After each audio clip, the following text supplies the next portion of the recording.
Crusher stone ते कार्रवाई होने ते भड़के कमलजीत बराड़ अपनी ही सरकार ते चुके सवाल, कहा बेअदबी दे मुलजमां ते कार्रवाई करन दी थां अपने ते कार्रवाई करन च लगी सरकार।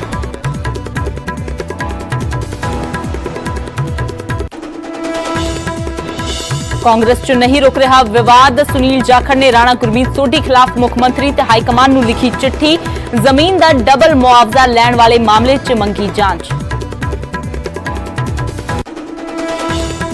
किसान अंदोलन च जान गवाउण वाले किसानां दे परिवारक मैंबर नूं सरकारी नौकरी देवेगी पंजाब सरकार, हुण तक 220 किसान परिवारां दी होई पछाण, जल्द दित्ते जाणगे नियुक्ति पत्र। किसान आगू रुलदू सिंह मानसा दे समर्थकां दे टेंट ते हमला, एक किसान नूं लगियां गंभीर सट्टां, सिर च लगे टांके। रुलदू सिंह ने कुछ दिन पहला ही सिख आगूआं नूं लैके दित्ता सी बयान।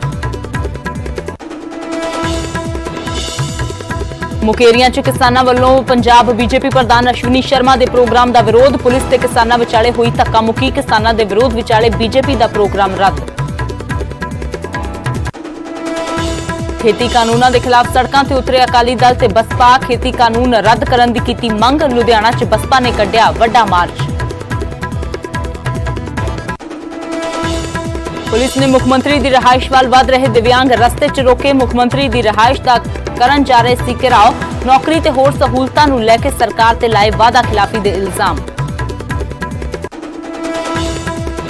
हरियाणा च फर्जी खेड ग्रेजुएशन सर्टिफिकेट दा मामला, हरियाणा सरकार ने जिला खेड अधिकारियों तो ग्रेजुएशन सर्टिफिकेट जारी करने के अधिकार लए वापस, डिप्टी डायरैक्टर पद्धर के अधिकारी कोल ही होवेगा अधिकार। पंजाबी गायक सिप्पी गिल दीआं वध सकदियां ने मुश्किलां, पंडित राव तरेनवर दी पटीशन ते केंद्र सरकार दे पशु भलाई बोर्ड ने भेजिया नोटिस, गाने च बिना मंजूरी घोड़े ते होर जानवर दिखाए जाण ते मंगिया 1 हफ्ते च जवाब।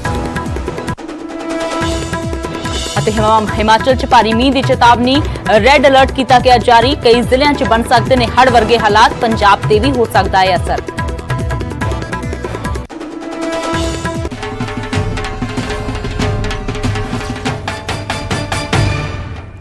सत श्री अकाल, न्यूज़ 18 पंजाब हरियाणा हिमाचल देख रहे सारे दर्शकों का स्वागत। मैं अमृत वर्दी, बुलेटिन की शुरुआत करते हैं।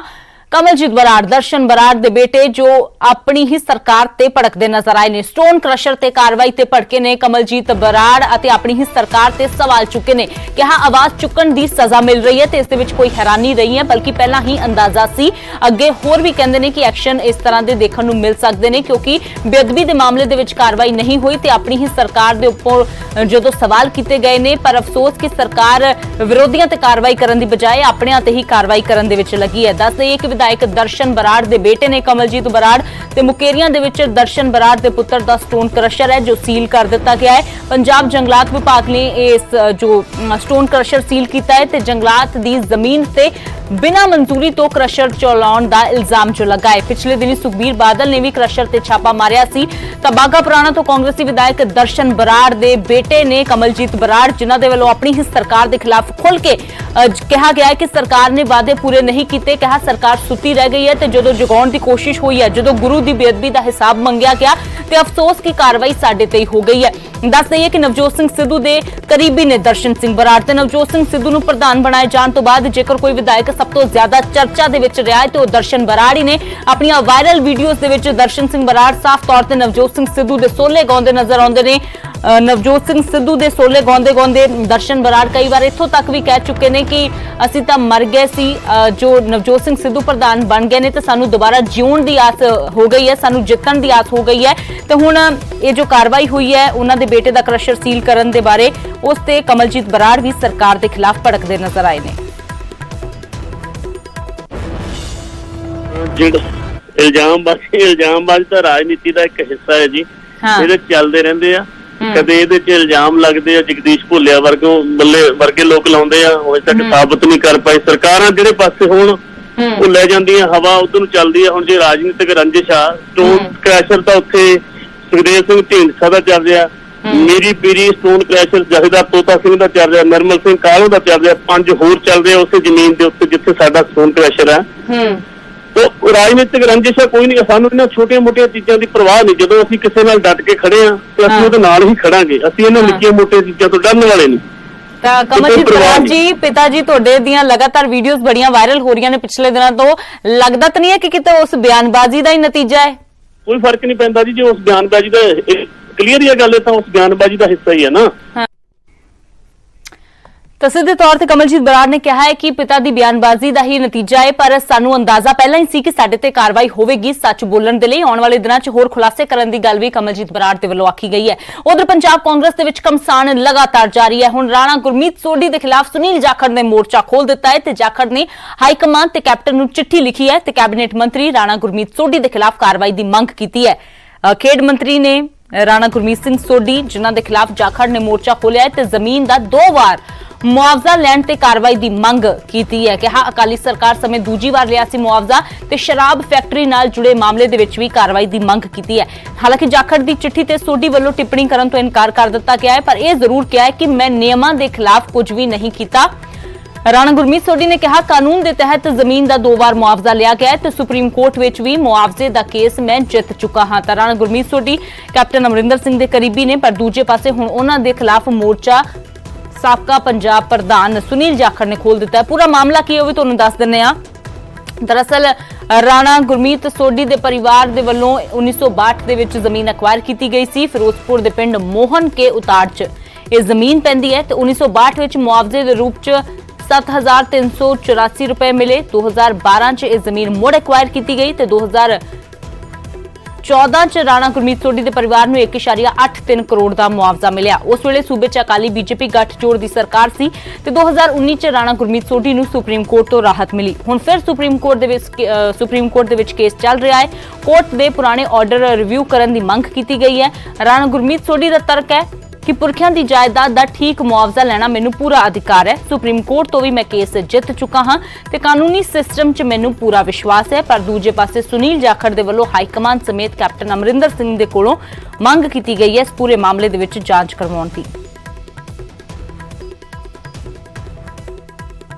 ਸੁਨੀਲ ਜਾਖੜ ਜੀ ਨੂੰ ਕੱਲੀ ਰਾਣਾ ਸੋਢੀ ਦੇ ਖਿਲਾਫ ਕਿਉਂ ਚਿੱਠੀ ਲਿਖੀ ਹੈ? ਜਿਹੜੀ ਬਾਕੀ ਕਰਪਸ਼ਨ ਜਿਹਦਾ ਇੰਨਾ ਵੱਡਾ ਰੌਲਾ ਪਿਆ ਸੀ ਕਿ 55 ਕਰੋੜ ਰੁਪਏ ਦਾ ਰੈਵਨਿਊ ਦਾ ਜਿਹੜਾ ਡੈਫਿਸਿਟ ਲਾਸ ਹੋਇਆ, ਜਿਹੜੀ ਮੁੱਖ ਸਕੱਤਰ ਪਹਿਲੇ ਨੇ ਐਲੀਗੇਸ਼ਨ ਲਾਈ ਸੀ, ਉਹ ਕਿਉਂ ਨਹੀਂ ਜਿਹੜੀ ਹੈ ਸੁਨੀਲ ਜਾਖੜ ਜੀ ਨੇ ਨਾਲ ਸ਼ਾਮਲ ਕੀਤੀ?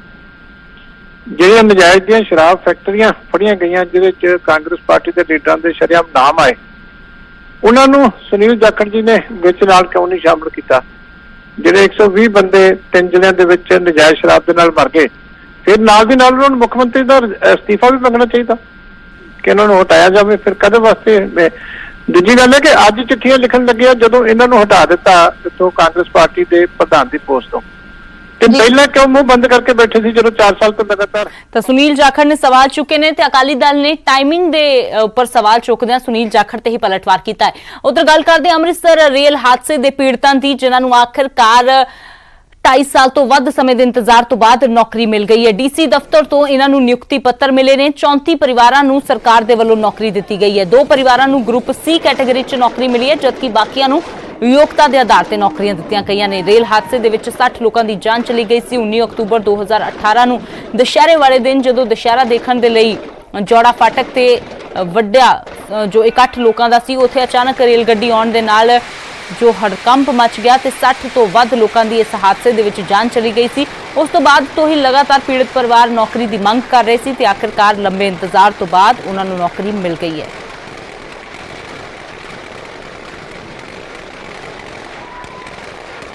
गया था जॉब के रिगार्डिंग कि जॉब वगैरह मिल जाएंगी। जो रेल हादसा वाले दिन जो रेल ट्रेजेडी हुई थी that you know very very well that इसलिए मैं इस 3 साल हो गए सानू संघर्ष करदिਆਂ ਨੂੰ। ठीक है, चलो पंजाब सरकार ने साडी सुनी आ, पर देर बाद सुनी आ, चलो जो भी हैगा। 2018 ਦੇ ਵਿੱਚ ਦੁਸ਼ਹਿਰੇ ਵਾਲੇ ਦਿਨ ਇੱਕ ਰੇਲ ਹਾਦਸਾ ਹੋਇਆ ਸੀ।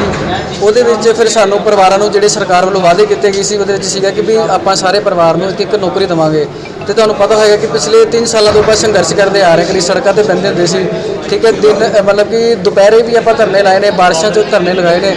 ਫਿਰ ਲਾਸਟ ਸੀ ਦਸੰਬਰ ਦੇ ਮਹੀਨੇ ਆਪਾਂ ਧਰਨਾ ਲਗਾਇਆ ਸੀ, ਜਿਹੜਾ ਸਾਡਾ 12 ਦਿਨ ਚੱਲਿਆ ਸੀਗਾ ਦਿਨ ਰਾਤ ਦਾ।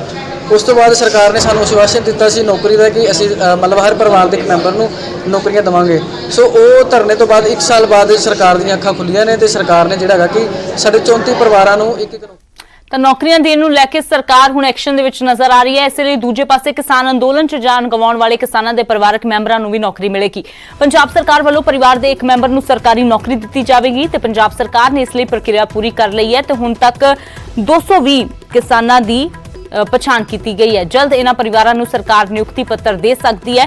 ਹਾਲਾਂਕਿ ਕਿਸਾਨ ਜਥੇਬੰਦੀਆਂ ਕਹਿ ਰਹੀਆਂ ਨੇ ਕਿ 600 ਤੋਂ ਜ਼ਿਆਦਾ ਕਿਸਾਨਾਂ ਦੀ ਅੰਦੋਲਨ ਦੇ ਦੌਰਾਨ ਮੌਤ ਹੋਈ ਹੈ ਤੇ ਸਰਕਾਰ ਸਾਰਿਆਂ ਨੂੰ ਨੌਕਰੀ ਦੇਵੇ, ਪਰ ਫਿਲਹਾਲ ਸਰਕਾਰ ਦੇ ਵੱਲੋਂ 220 ਕਿਸਾਨਾਂ ਦੀ ਪਛਾਣ ਕੀਤੀ ਗਈ ਹੈ ਜਿਨ੍ਹਾਂ ਨੂੰ ਜਲਦ ਨਿਯੁਕਤੀ ਪੱਤਰ ਦਿੱਤੇ ਜਾ ਸਕਦੇ ਨੇ।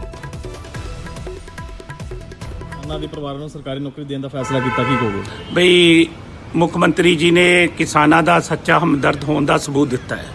ਉਹਨਾਂ ਪਹਿਲੇ ਵੀ ਕਈ ਵਾਰੀ ਇਹ ਇਮਤਿਹਾਨ ਦੇ ਵਿੱਚੋਂ ਪਾਸ ਹੋਏ ਆ ਮੁੱਖ ਮੰਤਰੀ, ਔਰ ਇਹ ਮੈਨੂੰ ਹੈਰਾਨਗੀ ਇਸ ਗੱਲ ਦੀ ਹੈ ਕਿ ਸਾਡੇ ਕਿਸਾਨਾਂ ਨੇ ਹਰਿਆਣਾ ਦੀ ਧਰਤੀ ਤੇ ਦਮ ਤੋੜਿਆ, ਸਾਡੇ ਕਿਸਾਨਾਂ ਨੇ ਦਿੱਲੀ ਦੀ ਧਰਤੀ ਤੇ ਦਮ ਤੋੜਿਆ, ਲੇਕਿਨ ਨਾ ਤੇ ਦਿੱਲੀ ਦੀ ਸਰਕਾਰ ਤੇ ਨਾ ਹਰਿਆਣੇ ਦੀ ਬੀਜੇਪੀ ਦੀ ਸਰਕਾਰ ਕਿਸੇ ਨੇ ਕਿਸਾਨਾਂ ਨੂੰ ਨਾ ਮੁਆਵਜ਼ਾ ਦਿੱਤਾ, ਨਾ ਬਾਹ ਫੜੀ। ਮੁੱਖ ਮੰਤਰੀ ਜੀ ਨੇ ਇਹ ਕਿਸਾਨਾਂ ਦੀ ਬਾਹ ਫੜ ਕੇ ਇਹ ਸੱਚੇ ਹਮਦਰਦ ਹੋਣ ਦਾ ਇਹ ਆਪਣਾ ਸਬੂਤ ਪੇਸ਼ ਕੀਤਾ ਹੈ। ਔਰ ਮੈਂ ਇਹ ਵੀ ਗੱਲ ਕਹਾਂ ਕਿ ਉਹਨਾਂ ਨੇ ਜਿੱਥੇ 220 ਦੇ ਕਰੀਬ ਕਿਸਾਨਾਂ ਦੀਆਂ ਲਿਸਟਾਂ ਹੈ, ਉਹਨਾਂ ਨੂੰ ਨੌਕਰੀਆਂ ਦੀਆਂ ਚਿੱਠੀਆਂ ਤਿਆਰ ਹੋ ਰਹੀਆਂ, ਔਰ ਉਹਦੇ ਨਾਲ ਨਾਲ ਉਹਨਾਂ ਨੇ तमाम ਜ਼ਿਲ੍ਹੇ ਦੇ ਡਿਪਟੀ ਕਮਿਸ਼ਨਰ ਨੂੰ ਕਹਿਤਾ ਹੈ ਕਿ ਹੋਰ ਵੀ ਜਿਹੜੇ ਕਿਸਾਨ ਜਿਨ੍ਹਾਂ ਸ਼ਹਾਦਤ ਦਿੱਤੀ ਹੈ ਉਹਨਾਂ ਦੇ ਪਰਿਵਾਰਾਂ ਦੀਆਂ ਲਿਸਟਾਂ ਜਲਦੀ ਭੇਜੋ ਤਾਂ ਕਿ ਉਹਨਾਂ ਦੇ ਪਰਿਵਾਰਾਂ ਨੂੰ ਨੌਕਰੀਆਂ ਦਿੱਤੀਆਂ ਜਾ ਸਕਣ, ਉਹਨਾਂ ਨੂੰ ਮੁਆਵਜ਼ਾ ਦਿੱਤਾ। 4.5 ਸਾਲਾਂ ਤੋਂ ਜਿਹੜੀ ਗੁਟਕਾ ਸਾਹਿਬ ਦੀਆਂ ਸੌਂ ਕਰਕੇ ਸਰਕਾਰ ਆਈ ਸੀ ਉਹਨੇ ਕੀਤਾ, ਜੇ ਨੌਕਰੀਆਂ ਦੇਣ ਦਾ ਕੰਮ ਕੀਤਾ ਤਾਂ ਆਪਦੇ ਚੇਤਿਆਂ ਨੂੰ ਜ਼ਰੂਰ ਦੇਤੀਆਂ, ਆਪਦੇ ਚੇਤਿਆਂ ਨੂੰ ਜ਼ਰੂਰ ਕਾਰੋਬਾਰ ਖੜੇ ਕਰਤੇ, ਪਰ ਪੰਜਾਬ ਦੇ ਨੌਜਵਾਨ ਜਿਹੜੇ ਪਹਿਲਾਂ ਧਰਨੇ ਲਾਉਂਦੇ 10 ਸਾਲ ਉਹ ਅੱਜ ਵੀ ਧਰਨੇ ਲਾਉਣ ਨੂੰ ਮਜਬੂਰ ਨੇ। ਜਿਹੜੇ ਪੱਠਿਆਂ ਤੇ ਰਹਿ ਰਹੇ ਵੀ ਜਿਨ੍ਹਾਂ ਨੇ ਪੜ੍ਹਾਈ ਕੀਤੀ ਅੱਜ ਵੀ ਉਹ ਪੱਠਿਆਂ ਤੇ ਮਜ਼ਦੂਰੀ ਕਰਨ ਲਈ ਜਿਹੜੇ ਮਜਬੂਰ ਨੇ। ਪਹਿਲਾਂ ਵੀ ਇਹਨਾਂ ਨੇ ਜੋ ਕਿਸਾਨ ਅੰਦੋਲਨ ਚੱਲਿਆ ਸੀ ਉਹਨੂੰ ਸ਼ਹੀਦ ਸਮਝ ਕੇ ਸਾਰੀਆਂ ਪਾਰਟੀਆਂ ਬਗੈਰ ਬੀਜੇਪੀ ਤੋਂ ਕਿਹਾ ਸੀ ਕਿ ਇਹਨਾਂ ਦੇ ਪਰਿਵਾਰਾਂ ਨੂੰ ਨੌਕਰੀ ਮਿਲਣੀ ਚਾਹੀਦੀ ਹੈ। ਵਿਸ਼ੇਸ਼ ਕਰਕੇ ਸੁਖਬੀਰ ਸਿੰਘ ਬਾਦਲ ਨੇ ਕਿਹਾ ਸੀ ਜੇ ਕਾਂਗਰਸ ਪਾਰਟੀ ਨਹੀਂ ਨੌਕਰੀ ਦੇਊਗੀ ਤਾਂ ਸ਼੍ਰੋਮਣੀ ਅਕਾਲੀ ਦਲ ਦੇਵਾਂਗੇ। ਉਸੇ ਨੂੰ ਮੁੱਖ ਰੱਖ ਕੇ ਅੱਜ ਮੁੱਖ ਮੰਤਰੀ ਜੀ ਨੇ ਜੋ ਨੌਕਰੀ ਕੀਤੀ ਹੈ 200 ਦਾ, ਅਸੀਂ ਤਾਂ ਉਹਦਾ ਧੰਨਵਾਦ ਕਰਦੇ ਹਾਂ। ਚੰਗਾ ਕੰਮ ਹੈ, ਜਿਹੜੇ ਰਹਿੰਦੇ ਉਹਨਾਂ ਨੂੰ ਦੇਣੀ ਚਾਹੀਦੀ ਹੈ। ਸਭ ਤੋਂ ਮੇਰੇ ਹਲਕੇ ਦੇ ਮੋਗੇ ਜ਼ਿਲ੍ਹੇ 'ਚ ਚਾਰਾਂ 'ਚੋਂ ਉੱਥੇ ਜਾ ਕੇ ਜਾਨ ਕੋਈ ਉਹਨਾਂ ਕਈਆਂ ਨੂੰ ਅਜੇ 5-5 ਲੱਖ ਰੁਪਇਆ ਨਹੀਂ ਮਿਲਿਆ, ਉਹਨਾਂ ਨੂੰ ਸਹਾਇਤਾ ਮਿਲਣੀ ਚਾਹੀਦੀ ਹੈ ਤੇ ਨੌਕਰੀ ਮਿਲਣੀ ਚਾਹੀਦੀ ਹੈ। ਤੇ ਉਧਰ ਮੁਕੇਰੀਆਂ ਦੀ ਗੱਲ ਕਰਦੇ ਹਾਂ ਜਿੱਥੇ ਕਿਸਾਨਾਂ ਦੇ ਵੱਲੋਂ ਬੀਜੇਪੀ ਦਾ ਵਿਰੋਧ ਕੀਤਾ ਗਿਆ ਹੈ। ਪੰਜਾਬ ਬੀਜੇਪੀ ਦੇ ਪ੍ਰਧਾਨ ਅਸ਼ਵਨੀ ਸ਼ਰਮਾ ਦੀ ਰੈਲੀ ਦਾ ਵਿਰੋਧ ਕਿਸਾਨਾਂ ਨੇ ਕੀਤਾ ਹੈ। ਇੱਥੇ ਕਿਸਾਨ ਜਦੋਂ ਪਹੁੰਚੇ ਤੇ ਉੱਥੇ ਪੁਲਿਸ ਤੇ ਕਿਸਾਨਾਂ ਦੇ ਵਿਚਾਲੇ ਧੱਕਾ ਮੁੱਕੀ ਵੀ ਹੋਈ ਹੈ ਕਿਉਂਕਿ ਕਿਸਾਨ ਅੱਗੇ ਵਧਣ ਦੀ ਕੋਸ਼ਿਸ਼ ਕਰ ਰਹੇ ਸੀ। ਜਦੋਂ ਪੁਲਿਸ ਨੇ ਇਹਨਾਂ ਨੂੰ ਰੋਕਣ ਦੀ ਕੋਸ਼ਿਸ਼ ਕੀਤੀ ਤਾਂ ਦੋਵਾਂ ਧਿਰਾਂ ਦੇ ਵਿਚਾਲੇ ਹੱਥੋਂ-ਪਾਈ ਹੋਈ ਹੈ। ਮਾਨਸਰ ਗਰਾਊਂਡ ਦੇ ਵਿੱਚ ਜੋ ਬੀਜੇਪੀ ਦਾ ਪ੍ਰੋਗਰਾਮ ਸੀ, ਬੀਜੇਪੀ ਨੇ ਆਪਣਾ ਪ੍ਰੋਗਰਾਮ ਰੱਦ ਕਰ ਦਿੱਤਾ ਕਿਉਂਕਿ ਬਾਹਰ ਕਿਸਾਨ ਜੋ ਇਕੱਠੇ ਹੋ ਗਏ ਸੀ, ਕਾਲੇ ਝੰਡੇ ਲੈ ਕੇ ਕਿਸਾਨ ਵਿਰੋਧ ਕਰਦੇ ਹੋਏ ਲਗਾਤਾਰ ਅੱਗੇ ਵਧ ਰਹੇ ਸੀ। ਪੁਲਿਸ ਦੇ ਵੱਲੋਂ ਵੀ ਇਹਨਾਂ ਨੂੰ ਰੋਕਣਾ ਕਾਫੀ ਮੁਸ਼ਕਿਲ ਹੋ ਗਿਆ ਤੇ ਜਿਵੇਂ ਹੀ ਇਸ ਵਿਰੋਧ ਪ੍ਰਦਰਸ਼ਨ ਦੀ ਖਬਰ ਜੋ ਹੈ ਉਹ ਪੰਜਾਬ ਬੀਜੇਪੀ ਪ੍ਰਧਾਨ ਅਸ਼ਵਨੀ ਸ਼ਰਮਾ ਤੱਕ ਪਹੁੰਚੀ ਤੇ ਉਹਨਾਂ ਨੇ ਆਪਣਾ ਪ੍ਰੋਗਰਾਮ ਰੱਦ ਕਰ ਦਿੱਤਾ। ਲੀਡਰ ਇੱਥੇ ਇਕੱਠੇ ਹੋ ਰਹੇ ਨੇ ਆਪਣੀ ਮੀਟਿੰਗ ਕਰਨ ਵਾਸਤੇ, ਅਸ਼ਵਨੀ ਸ਼ਰਮਾ ਜਲਸਾ ਕਰਨ ਵਾਸਤੇ। ਅਸੀਂ ਉਹਨਾਂ ਦਾ ਕਿਸਾਨ ਜਥੇਬੰਦੀਆਂ ਜੋ ਸੰਯੁਕਤ ਮੋਰਚੇ ਵੱਲੋਂ ਆਰਡਰ ਹੈ ਕਿ ਉਹਨਾਂ ਦਾ ਬੀਜੇਪੀ ਦਾ ਵਿਰੋਧ ਕੀਤਾ ਜਾਏਗਾ। ਉਹਦੇ ਵਿਰੋਧ ਵਾਸਤੇ ਜਿੰਨੀਆਂ ਵੀ ਹਰਸਾਹ ਮਾਨਸਾ ਟੋਲੋ ਪਲਾਜ਼ੇ ਤੇ ਜਿੰਨੀਆਂ ਵੀ ਕਿਸਾਨ ਜਥੇਬੰਦੀਆਂ ਕੰਮ ਕਰ ਰਹੀਆਂ ਉਹ ਸਾਰੀਆਂ ਇਕੱਠੀਆਂ ਹੋ ਕੇ ਮੁਕੇਰੀਆਂ ਦੇ ਵਿੱਚ ਉਹਨਾਂ ਦੇ ਵਿਰੋਧ ਵਾਸਤੇ ਆਏ। ਜਿੱਥੇ ਵੱਖ-ਵੱਖ ਬੀਜੇਪੀ ਦਾ ਵਿਰੋਧ ਹੋ ਰਿਹਾ ਫੇਰ ਵੀ ਨਹੀਂ ਮੁੜਦੇ, ਕੀ ਕਹਿਣਾ ਚਾਹੁੰਦੇ ਉਹਨਾਂ ਨੂੰ? ਅਸੀਂ ਇਹਨਾਂ ਨੂੰ ਕਹਿਣਾ ਚਾਹੁੰਦੇ ਹਾਂ ਕਿ ਤੁਸੀਂ ਜੋ ਕਾਲੇ ਕਾਨੂੰਨ ਹੈ ਉਹਨਾਂ ਨੂੰ ਰੱਦ ਕਰਾਓ ਤੇ ਜਿੰਨੇ ਮਰਜ਼ੀ ਜਲਸੇ ਕਰੋ, ਲੇਕਿਨ ਜਿੰਨੀ ਦੇਰ ਤੱਕ ਸਾਡੇ ਕਾਲੇ ਕਾਨੂੰਨ ਜੋ ਰੱਦ ਨਹੀਂ ਹੋਣਗੇ ਅਸੀਂ ਤੁਹਾਨੂੰ ਮੀਟਿੰਗ ਤੇ ਕੀ ਤੁਹਾਨੂੰ ਗਲੀਆਂ ਦੇ ਵਿੱਚ ਬਣਨਾ ਤੁਹਾਡਾ ਪਿੰਡਾਂ 'ਚ ਮੁਸ਼ਕਲ ਕਰ ਦਿਆਂਗੇ। ਤੁਹਾਡੇ 'ਚ ਜ਼ਰੂਰਤ ਹੈ ਤੇ ਆਓ ਇੱਥੇ ਕਿਸਾਨ ਆਏ ਨੇ, ਜਦ ਤੱਕ ਕਾਲੇ ਕਾਨੂੰਨ ਵਾਪਸ ਨਾ ਕਰੇਗੀ ਇਹ ਸਰਕਾਰ, ਨਾ ਸੈਂਟਰ 'ਚ ਇਹਨਾਂ ਨੂੰ ਅਮਨ ਨਾ ਬਹਿਣ ਦੇਣਾ, ਨਾ ਇਹਨਾਂ ਨੂੰ ਕਿਸੇ ਪਿੰਡ ਵੜਨ ਦੇਣਾ, ਨਾ ਸ਼ਹਿਰ ਵੜਨ ਦੇਣਾ। ਇਹ ਅਸ਼ਵਨੀ ਕੁਮਾਰ ਸ਼ਰਮਾ ਤੇ ਸੋਮਨਾਥ ਇਹਨਾਂ ਨੇ ਅੱਜ ਫੇਰ ਇਹ ਪ੍ਰੋਗਰਾਮ ਰੱਖਿਆ, ਅਸੀਂ ਆਏ ਆ, ਸਾਡੀ ਲਲਕਾਰ ਹੈ ਜੇ ਜ਼ਰੂਰਤ ਹੈ ਤੇ ਹੁਣ ਤੇ ਫੇਰ ਤਰਲੇ ਮਾਰ ਦੇਣਾ, ਤਰਲੇ ਲੈ ਕੇ ਨੱਠ ਜਾਣਾ, ਫਾਇਦਾ ਕੋਈ ਨਹੀਂ। ਬੀਜੇਪੀ ਸਰਕਾਰ ਜਦ ਤੱਕ ਕਾਲੇ ਕਾਨੂੰਨ ਰੱਦ ਨਹੀਂ ਕਰੇਗੀ ਇਹਨਾਂ ਨੂੰ ਚੈਨ ਨਾਲ ਕਿਸਾਨ ਨਹੀਂ ਬਹਿਣ ਦੇਣਗੇ। ਤਾਂ ਇੱਥੇ ਸੜਕ ਤੇ ਕਿਸਾਨਾਂ ਦਾ ਵਿਰੋਧ ਜਾਰੀ ਹੈ ਤੇ ਦੂਜੇ ਪਾਸੇ ਸਦਨ ਦੇ ਵਿੱਚ ਸਿਆਸਤਦਾਨਾਂ ਦਾ ਵਿਰੋਧ ਜਾਰੀ ਹੈ। ਖੇਤੀ ਕਾਨੂੰਨਾਂ ਦੇ ਵਿਰੋਧ ਦੇ ਵਿੱਚ ਸੰਸਦ ਦੇ ਬਾਹਰ ਇੱਕ ਵਾਰ ਫਿਰ ਤੋਂ ਅਕਾਲੀ ਦਲ ਦੇ ਵੱਲੋਂ ਪ੍ਰਦਰਸ਼ਨ ਕੀਤਾ ਗਿਆ। ਸੁਖਬੀਰ ਸਿੰਘ ਬਾਦਲ ਦੀ ਅਗਵਾਈ ਦੇ ਵਿੱਚ ਅਕਾਲੀ ਸੰਸਦਾਂ ਦੇ ਵੱਲੋਂ ਹੱਥਾਂ ਦੇ ਵਿੱਚ ਪੋਸਟਰ ਫੜ ਕੇ ਖੇਤੀ ਕਾਨੂੰਨ ਵਾਪਸ ਲੈਣ ਦੀ ਮੰਗ ਕੀਤੀ ਗਈ। ਖੇਤੀ ਕਾਨੂੰਨ ਰੱਦ ਕਰਨ ਦੇ ਨਾਅਰੇ ਲਗਾਏ ਗਏ ਤੇ ਆਮ ਆਦਮੀ ਪਾਰਟੀ ਨੇ ਕੰਮ ਰੋਕੂ ਮਤਾ ਦਿੱਤਾ। ਅਕਾਲੀ ਦਲ ਅਤੇ ਆਮ ਆਦਮੀ ਪਾਰਟੀ ਹਾਲਾਂਕਿ ਇੱਕ एकजुट होकर इकट्ठे आवाज बुलंद करने की बजाय एक दूजे ते हमला करते भी नजर आए। तो हर रोज संसद के बाहर जो किसानों के हक दे विच आवाज बुलंद करदे अकाली दल के वल्लों प्रदर्शन किया जा रहा है। ਬੇਨਤੀ ਕਰਦਾ ਸਾਰੀ ਪਾਰਟੀ ਦੇ ਐਮਪੀਜ਼ ਨੂੰ ਕਿ ਆਪਾਂ ਇਕੱਠੇ ਇੱਕ ਮੰਚ ਇੱਕੋ ਏਜੰਡਾ ਆਪਾਂ ਇੱਕੋ ਹੀ ਗੱਲ ਕਹੀਏ ਪਾਰਲੀਮੈਂਟ ਦੇ ਵਿੱਚ ਕਿ ਅਸੀਂ ਜਦੋਂ ਤੱਕ ਕਿਸਾਨਾਂ ਦੀ ਡਿਮਾਂਡ ਨਹੀਂ ਮੀਟ ਹੁੰਦੀ, ਜਦੋਂ ਤੱਕ ਕਾਲੇ ਕਾਨੂੰਨ ਵਾਪਸ ਨਹੀਂ ਹੁੰਦੀ, ਉਦੋਂ ਤੱਕ ਅਸੀਂ ਕੁਝ ਨਹੀਂ ਚੱਲਣ ਦੇਣਾ। ਸਾਡੇ ਸਾਰਿਆਂ ਦਾ ਇੱਕੋ ਏਜੰਡਾ ਇਸ ਪਾਰਲੀਮੈਂਟ 'ਚ ਹੈ, ਕਿਸਾਨਾਂ ਦੇ ਕਾਨੂੰਨ ਵਾਪਸ ਕਰਨੇ। ਆ ਏਜੰਡਾ ਸਾਰੀਆਂ ਆਪੋਜੀਸ਼ਨ ਪਾਰਟੀ ਨੂੰ ਬਣਾਉਣਾ ਚਾਹੀਦਾ ਹੈ। ਆਪਾਂ जो डिवाइड हो जाने हैं उसका फायदा सेंटर सरकार ले रही है। इस सरकार के बहाने हैं। पूरे बजट सेशन से शुरू होकर आज तक, आज 7वां दिन है जब से यह सदन बैठा है और 7 दिन लगातार हर रोज मैं एडजॉर्नमेंट नोटिस दे रही हूं कि आप बाकी बातें बंद करके जो 550 किसान मर गए, रोज मर रहे हैं, आप पहले उस पर चर्चा करिए। किसानों के ये जो हालात पैदा हुए हैं जहां हमारे पूरे राज्य में ऐसी स्थिति पैदा हो गई है कि डिस्टेबलाइज एक राज्य को कर रहे हैं और एक से दूसरे से तीसरे गाली गलौज पे उतर आए हैं, झूठे जवाब देके बोलते हैं कि कोई मरा ही नहीं है किसान आंदोलन में। सो ये झूठ बोल रहे हैं। जी इन्होंने चर्चा करनी होती तो एडजॉर्नमेंट मोशन एक्सेप्ट क्यों नहीं करते? मैं ही नहीं, कई पार्टियां दे रही हैं। ऑल पार्टी मीटिंग में हर एक पार्टी ने उठाया था, लेकिन चर्चा ये करना देना चाहते नहीं है। नहीं तो नोटिस एक्सेप्ट करें, चर्चा बढ़ेगी और हाउस चलेगा। चर्चा तो पार्लियामेंट में बिलों पर भी हो गई थी, किस तरीके से डिक्टेट करके इन्होंने बिल पास करवा लिए। चर्चा किसानों के साथ 11 दौर की हो चुकी है, 8-8 घंटे। निकला क्या? किसान कह रहे हैं तीनों कानून वापस ले लो। देखो, जिसके लिए ये कानून बने हैं, सरकार कह रही है कि किसानों की जिंदगी बहुत बेहतर हो जाएगी, इन कानूनों से बदल जाएगी जिंदगी। वो खुद कह रहे हैं कि हमें कोई जिंदगी नहीं बदलनी, हमें पहले जैसे ही रहने दो, ये कानून वापस ले लो। तो मुझे ये समझ नहीं आ रहा कि सरकार को कानून वापस लेने में दिक्कत क्या है, इसका नुकसान किसको? इसका मतलब कोई थर्ड पार्टी है जिसको नुकसान हो रहा है इन कानूनों को वापस लेने का, वो पूंजीपति है। तो 8 महीने से ज्यादा टाइम हो गया उनको, अभी जंतर मंतर पर वो संसद लगा रहे हैं। आम आदमी पार्टी 5 जून को जब ऑर्डिनेंस आया था तब से विरोध कर रही है, संसद में भी, विधानसभा में भी, सड़कों पर भी। ਤੇ ਖੇਤੀ ਕਾਨੂੰਨਾਂ ਦੇ ਖਿਲਾਫ ਇੱਕ ਪਾਸੇ ਅਕਾਲੀ ਦਲ ਦੇ ਵੱਲੋਂ ਸੰਸਦ ਦੇ ਬਾਹਰ ਪ੍ਰਦਰਸ਼ਨ ਕੀਤਾ ਗਿਆ ਤੇ ਦੂਜੇ ਪਾਸੇ ਪੰਜਾਬ ਦੀਆਂ ਸੜਕਾਂ ਤੇ ਵੀ ਅਕਾਲੀ ਦਲ ਬਸਪਾ ਦੇ ਨਾਲ ਉਤਰਿਆ। ਫਰੀਦਕੋਟ ਦੇ ਵਿੱਚ ਅਕਾਲੀ ਦਲ ਦੇ ਵੱਲੋਂ ਸੜਕਾਂ ਤੇ ਉਤਰ ਕੇ ਪ੍ਰਦਰਸ਼ਨ ਕੀਤਾ ਗਿਆ ਤੇ ਲੁਧਿਆਣਾ ਦੇ ਵਿੱਚ ਭਾਈਵਾਲ ਬਸਪਾ ਨੇ ਵਿਸ਼ਾਲ ਰੋਸ ਮਾਰਚ ਕੱਢਦਿਆਂ ਮੋਰਚਾ ਸੰਭਾਲਿਆ ਤੇ ਕੇਂਦਰ ਤੋਂ ਖੇਤੀ ਕਾਨੂੰਨ ਵਾਪਸ ਲੈਣ ਦੀ ਮੰਗ ਕੀਤੀ ਗਈ ਹੈ ਤੇ ਨਾਲ ਹੀ ਕੇਂਦਰ ਸਰਕਾਰ ਤੇ ਕਿਸਾਨਾਂ ਦੀ ਅਣਦੇਖੀ ਦੇ ਇਲਜ਼ਾਮ ਵੀ ਲਗਾਏ ਗਏ ਨੇ। ਤਾਂ 2 ਤਸਵੀਰਾਂ ਤੁਸੀਂ ਦੇਖ ਰਹੇ ਹੋ, ਫਰੀਦਕੋਟ ਤੋਂ ਲੁਧਿਆਣਾ ਤੱਕ ਅਕਾਲੀ ਦਲ ਅਤੇ ਬਸਪਾ ਦੇ ਵਰਕਰਾਂ ਨੇ ਖੇਤੀ ਕਾਨੂੰਨਾਂ ਦੇ ਵਿਰੋਧ ਦੇ ਵਿੱਚ ਇੱਕ ਵੱਡਾ ਪ੍ਰਦਰਸ਼ਨ ਕੀਤਾ ਤੇ ਖੇਤੀ ਕਾਨੂੰਨ ਰੱਦ ਕਰਨ ਦੀ ਮੰਗ ਕੀਤੀ ਹੈ।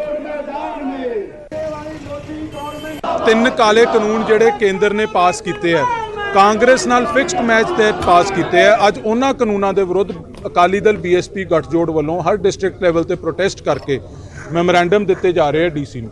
ਕਾਂਗਰਸ ਤੇ ਬੀਜੇਪੀ ਇਸ ਮਸਲੇ ਤੇ ਫਿਕਸਡ ਮੈਚ ਖੇਡ ਰਹੇ।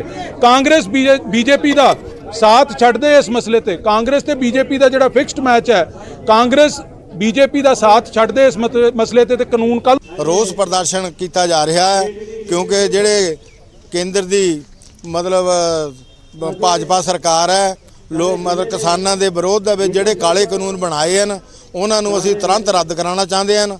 ਅਸੀਂ ਚਾਹੁੰਦੇ ਹਨ ਵੀ ਜਿਹੜਾ ਇਹ ਕਿਸਾਨਾਂ ਨੂੰ ਨੁਕਸਾਨ ਹੋ ਰਿਹਾ, ਇਹ ਬਹੁਜਨ ਸਮਾਜ ਪਾਰਟੀ ਲੋਕ ਸਭਾ ਦੇ ਅੰਦਰ ਵੀ ਅਤੇ ਲੋਕ ਸਭਾ ਤੋਂ ਬਾਹਰ ਵੀ ਇਹ ਮਤਲਬ ਪ੍ਰਦਰਸ਼ਨ ਕਰ ਰਹੇ ਆ ਵੀ ਤਾਂ ਕਿ ਸਾਡੇ ਜਿਹੜੇ ਕਾਨੂੰਨ ਹੈ ਕਿਸਾਨਾਂ ਦੇ ਇਹ ਰੱਦ ਹੋਣੇ ਚਾਹੀਦੇ ਹਨ। ਕਿਸਾਨਾਂ ਦੇ ਪੱਖ ਦੇ ਵਿੱਚ ਬਹੁਜਨ ਸਮਾਜ ਪਾਰਟੀ ਪੂਰੇ ਜ਼ਿਲ੍ਹਿਆਂ ਦੇ ਹੈੱਡਕੁਆਟਰਾਂ ਤੇ ਧਰਨਾ ਦੇ ਰਹੀ ਆ। ਉਹ ਧਰਨਾ ਕਿਸਾਨਾਂ ਦੇ ਪੱਖ ਵਿੱਚ ਆ। ਜਿਹੜੇ ਕਿਸਾਨ ਪਿਛਲੇ ਲੰਬੇ ਸਮੇਂ ਤੋਂ ਘੱਟੋ ਘੱਟ 8 ਮਹੀਨੇ ਹੋ ਚੁੱਕੇ ਆ, ਜਿਹੜਾ ਕਿ ਮੋਦੀ ਸਰਕਾਰ ਆ, ਜਿਹੜੀ ਡਿਕਟੇਟਰਸ਼ਿਪ ਸਰਕਾਰ ਆ, ਜਿਹੜੀ ਕਾਰਪੋਰੇਟ ਘਰਾਣੇ ਦੀ ਸਰਕਾਰ ਆ, ਉਹ ਕਿਸਾਨਾਂ ਦੀ ਕੋਈ ਮੰਗ ਸੁਣਨ ਨੂੰ ਤਿਆਰ ਨਹੀਂ ਹੈਗੀ। ਉਹਨਾਂ ਦੀ ਜੋ ਕਿਸਾਨਾਂ ਦੀ ਆਵਾਜ਼ ਆ ਅਸੀਂ ਸੈਂਟਰ ਤੱਕ ਪਹੁੰਚਾਉਣ ਵਾਸਤੇ ਤੇ ਉਹਨਾਂ ਦਾ ਮਸਲਿਆਂ ਨੂੰ ਹੱਲ ਕਰਵਾਉਣ ਵਾਸਤੇ ਅੱਜ ਅਸੀਂ ਰਾਸ਼ਟਰਪਤੀ ਨਾਲ। ਤੇ ਫਿਲਹਾਲ ਇੱਕ ਛੋਟੇ ਜਿਹੇ ਬ੍ਰੇਕ ਤੇ ਲਈ ਰੁਕਦੇ ਹਾਂ।